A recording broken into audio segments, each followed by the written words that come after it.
बॉलीवुड अभिनेत्री ममता कुलकर्णी एक बार फिर से सुर्खियों में आ गई हैं। हाल ही में उन्होंने महामंडलेश्वर पद से इस्तीफा देने की घोषणा की थी, लेकिन अब उन्होंने अपना फैसला बदल लिया है।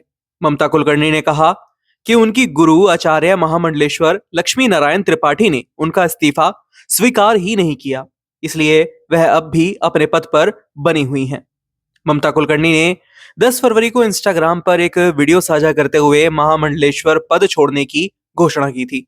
उन्होंने कहा था कि किन्नर अखाड़े में लोग उनकी वजह से आपस में झगड़ रहे हैं, जिससे वह बेहद ही दुखी हैं। लेकिन अब मीडिया रिपोर्ट्स में सामने आया है कि उन्होंने अपना इस्तीफा वापस ले लिया है और वह फिर से महामंडलेश्वर के पद पर बनी हुई हैं। किन्नर अखाड़े के आचार्य महामंडलेश्वर लक्ष्मी नारायण त्रिपाठी ने भी इस बात की पुष्टि की है। ममता कुलकर्णी महामंडलेश्वर पद पर बनी रहेंगी। ममता ने एक वीडियो संदेश जारी कर कहा कि महामंडलेश्वर पद से मेरा इस्तीफा स्वीकार नहीं किया गया।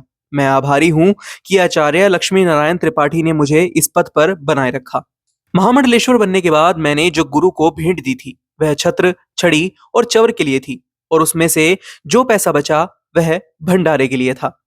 24 जनवरी को प्रयागराज में महाकुंभ 2025 के दौरान ममता कुलकर्णी को किन्नर अखाड़े की महामंडलेश्वर उपाधि दी गई थी।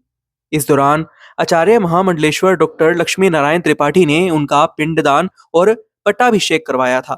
इसी के साथ ममता कुलकर्णी को एक नया नाम श्रिया माई ममता नंदगिरी दिया गया था।